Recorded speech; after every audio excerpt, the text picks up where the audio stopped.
10 TV ప్రేక్షకులకు ముందుగా ఉగాది శుభాకాంక్షలు. ఇక వార్తలు చూద్దాం. తెలంగాణ సర్కార్ ఉగాది కానుకగా మరో కొత్త పథకాన్ని ప్రారంభించబోతోంది. దేశంలోనే తొలి రాష్ట్రంగా పేదలకు సన్నబియ్యం పంపిణీ చేయబోతోంది. రేషన్ కార్డులో ఉన్న లబ్ధిదారులకు ఒక్కొక్కరికి 6 కేజీల చొప్పున సన్నబియ్యం ఇవ్వనుంది. ఈ పథకాన్ని సీఎం రేవంత్ రెడ్డి ఇవాళ లాంఛనంగా ప్రారంభించనున్నారు. ఈ పథకాన్ని రాష్ట్ర పౌర సరఫరాల శాఖ మంత్రి ఉత్తమ్ కుమార్ రెడ్డి ప్రాతినిధ్యం వహిస్తున్న సూర్యాపేట జిల్లా హుజూర్ నగర్ నియోజకవర్గ కేంద్రంలో మొదలు పెడుతోంది. ఇవాల్టి నుంచి తెలంగాణ రాష్ట్ర వ్యాప్తంగా అర్హులందరికీ సన్నబియ్యం పంపిణీ చేయనుంది ప్రభుత్వం. తన నియోజకవర్గంలో సీఎం రేవంత్ రెడ్డి మొదటిసారి బహిరంగ సభలో పాల్గొంటుండటంతో సభను ప్రతిష్టాత్మకంగా తీసుకున్నారు మంత్రి ఉత్తమ్ కుమార్ రెడ్డి. ఇప్పటికే హుజూర్ నగర్, కోదాడ నియోజకవర్గాల్లో ముఖ్య నేతలతో పలుమార్లు సమావేశాలు నిర్వహించారు. గురు, శుక్ర, శనివారం వరుసగా 3 రోజులు సభా ఏర్పాట్లు పర్యవేక్షించారు.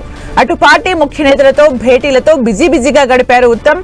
ఇటువంటి పథకం దేశంలోనే మొదటిసారి తెలంగాణలో అమలు చేస్తున్నట్లు మంత్రి ఉత్తమ్ తెలిపారు.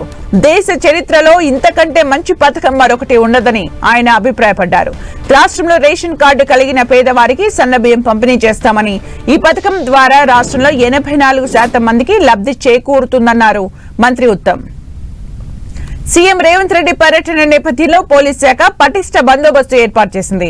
మొత్తం 1500 మంది పోలీస్ సిబ్బంది రక్షణ బందోబస్తులో పాల్గొంటున్నట్లు జిల్లా ఎస్పీ నరసింహ తెలిపారు. వివిధ ప్రాంతాల నుంచి వచ్చే వారి వాహనాలకు ఆయా మార్గాల్లో ప్రత్యేక పార్కింగ్ ఏర్పాట్లు చేశారు. ఆయా మండలాలకు కేటాయించిన ప్రదేశాల్లోనే పార్కింగ్ చేయాలని ఎస్పీ కోరుతున్నారు.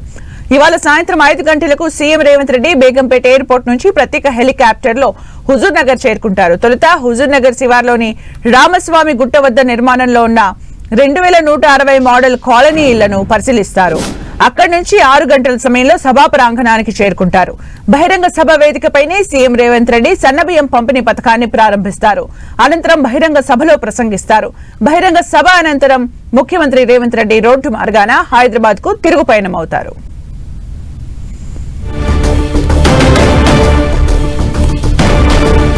ఇక పూర్తి సమాచారం మా ప్రతినిధి శ్రీకాంత్ అందిస్తారు. శ్రీకాంత్.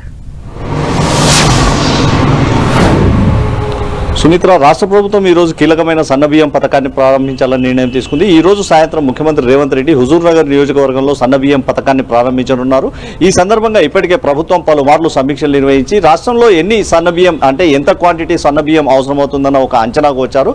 ప్రస్తుతం రాష్ట్రంలో 89 లక్షలకు పైగా తెల్ల రేషన్ కార్డులు ఉండగా మరోసారి కొత్తగా రేషన్ కార్డులు ఇవ్వాలని సర్కార్ నిర్ణయం తీసుకోవడంతో ఈ సంఖ్య మరింత 30 లక్షలు పెరిగే అవకాశం ఉంటుందని అంచనా వేస్తుంది. పేదలందరికీ కూడా, అర్హులైన పేదలందరికీ కూడా సన్నబియ్యం ప్రతి నెల ఒక్కో కుటుంబ సభ్యునికి 6 కిలోల చొప్పున ఇవ్వాలని ప్రభుత్వం నిర్ణయం తీసుకుంది. ఎన్నికల మేనిఫెస్టోలో భాగంగా కాంగ్రెస్ పార్టీ ఇచ్చిన హామీ మేరకు ఈ పథకాన్ని ప్రారంభిస్తున్నట్లు ఇటీవల మీడియా సమావేశాన్ని నిర్వహించిన పౌర సరఫరాల శాఖ మంత్రి ఉత్తమ్ కుమార్ రెడ్డి వెల్లడించడం జరిగింది. ఇందుకు సంబంధించి రాష్ట్ర, కేంద్ర ప్రభుత్వాలు సమన్వయంతో ఈ పథకాన్ని అంటే భాగస్వామ్యంతో ఈ పథకాన్ని అమలు చేస్తున్నట్లు కూడా వెల్లడించడం జరిగింది. రాష్ట్ర ప్రభుత్వంపై ఈ సన్నబియ్యం పథకాన్ని అమలు చేసేందుకు ఏటా దాదాపు 2800 కోట్ల రూపాయల అదనపు భారం పడుతుందని, అయినా పేదల కోసం తాము ఈ